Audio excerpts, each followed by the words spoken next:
Assalamualaikum warahmatullahi wabarakatuh. Halo semuanya, di video ini aku akan menjelaskan poster yang sudah aku buat, yaitu berjudul Matematika di balik Artificial Neural Network. Nah, yang aku pakai di sini adalah regresi. Jadi langsung aja. ANN regresi adalah algoritma kecerdasan buatan untuk memprediksi nilai kontinu. Nilai kontinu artinya nilai yang berupa angka, bukan sebuah kategori, seperti suhu, harga, atau hasil ujian dengan meniru cara kerja otak manusia. Langsung aja kita lanjut ke apa saja sih matematika yang digunakan untuk membangun ANN ini, algoritma ini. Yang pertama, kita langsung masuk ke input layer. Di sini kita akan menemukan aljabar linear, vektor, dan matriks. Seperti ini contoh kodenya. Jadi ada array x1, x2, x3, ini maksudnya vektor. Ya, fitur dari satu sampel. Fitur itu artinya kolomnya. Jadi di sini ada 3 fitur berarti ya. Bisa misal contoh dia suhu, temperatur, kemudian curah hujan gitu. Nah, satu sampel itu maksudnya satu baris ini, Kak. Nah, itu namanya vektor. Nah, ada juga input itu yang seperti ini, yang mana dia berbentuk matriks. Matriks adalah kumpulan vektor dari banyak sampel. Selanjutnya ada weight sum, perkalian bobot plus bias. Nah, di sini juga ada aljabar linear, yaitu perkalian matriks. Pada ANN, di sini kita mengalihkan input dan bobot. Jadi di sini ada kode program, yaitu Z. Nah, di sini ada dot x, w. Di sini adalah dot product, yang mana adalah perkalian. Nah, B ini adalah bias. Ketika diproses ini, kita akan menemukan perkalian matriks antara X dan W. Maksudnya, di sini ada sigma, itu akan dijumlahkan hasil perkalian ditambah bias yang akan menjadi nilai Z. Jadi selanjutnya adalah fungsi aktivasi. Di sini ada fungsi nonlinear dan juga turunan. Ada kode A, di sini maksimum 0,Z.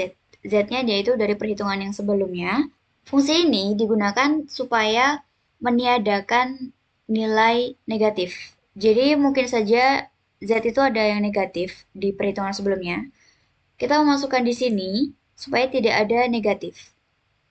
Jadi ketika Z kurang dari 0, otomatis max-nya ini akan memilih 0. Kalau Z lebih dari 0, maka nilainya adalah Z itu sendiri, yang mana akan menjadi nilainya A.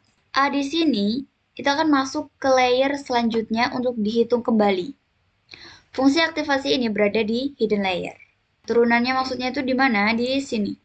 Ini adalah turunannya, jadi dia menilai input ini itu layak nggak sih dilanjutkan untuk dihitung lagi ke layer selanjutnya. Setelah aktivasi, maka dia langsung masuk ke output layer, yang mana dia menghitung lagi nilai A. Nilai A itu ibarat Z yang sudah difilter, Z yang sudah bagus.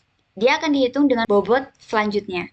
Maka kita akan mendapatkan Y prediksi. Selanjutnya yaitu loss function, mengukur error. Jadi setelah kita menemukan hasil prediksi dari sebuah input, kita mengukur seberapa sih errornya algoritma ini gitu. Kita akan menghitung rata-rata dan metode kuadrat regresi. Metode kuadrat regresi itu yang di sini, di pangkat 2. Ya true, ini maksudnya output sebenarnya, dan yang ini tuh prediksi. Nah, kenapa dia harus di pangkat 2 di sini supaya tidak ada nilai negatif? Karena kalau mencari selisih kan mungkin saja terdapat nilai negatif.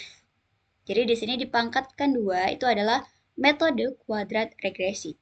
Dan min di sini adalah rata-ratanya. Nah, persamaan matematikanya seperti apa? Seperti ini. Ini adalah mengukur seberapa jauh prediksi dari nilai asli. Yang terakhir yaitu adalah back propagation, yaitu update bobot. Di sini ada turunan dan gradient. Jadi, di kode program DL_DW ini maksudnya turunan, yaitu untuk mengetahui bobot ini harus digeser kemana sih supaya errornya mengecil. Kemudian ada update bobot. Jadi pada ANN itu intinya dari input kita hitung dengan bobotnya, ternyata dapat error segini. Ketika errornya besar, maka kita akan mengupdate bobotnya. Nah, kita update bobotnya ini dengan turunan dan juga gradient. Ke arah mana sih kita menggeser nilai bobot ini supaya errornya mengecil? Mungkin itu adalah secara singkatnya ya tentang ANN. Kalau ada pertanyaan, langsung ditanyakan saja. Terima kasih.